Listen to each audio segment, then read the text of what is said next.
মামা গাছে তো সেই ডাব আছে রে। ও মামা সত্যি তো কইছস, গাছে তো সেই ডাব আছে। ডাবগুলো তো খাইতে হইব।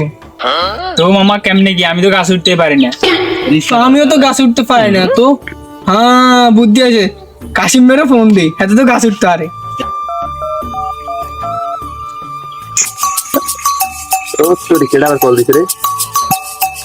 হ্যাঁ মামা।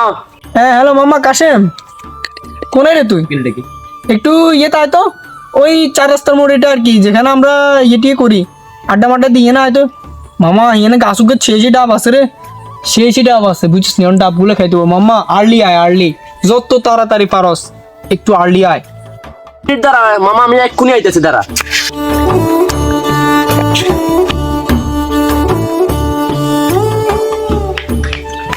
মামা কল দিছি দেখি। হ্যাঁ মামা কল দিছিলাম তো, গাছের দিকে রে নিচে শালা, গাছের সেই ডাব আছে। এত লেট করছিস কি লাই? কল দিছি কত আগে, তাতে আইবি না? দেখ ডাবগুলো পার, সেই ডাব আছে। ও মামা জলদি গাছ উঠ, ডাবগুলো তাড়াতাড়ি খাইতে হবে। জলদি উঠ বেটা, জলদি উঠ।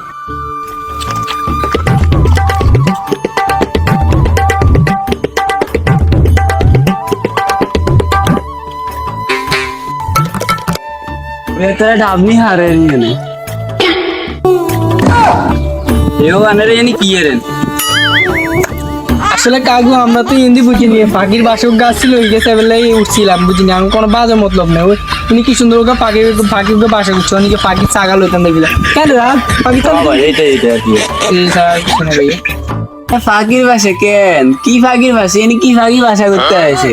কাকু ইয়ে না, আসল কথা হচ্ছে ইয়ে সুন্দর মতো ওকে পাখি বাসা করছে, দেখি কি সুন্দর পাখি গে হেঁটে আমরা কেন লো বড়ি গেছে পাখি গে লো পেলে বুঝিনি।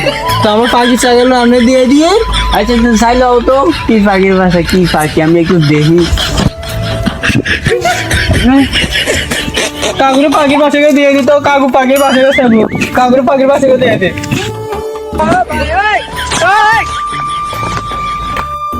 না দিরা ফাঁকির ভাষা দেওয়া হইতো না।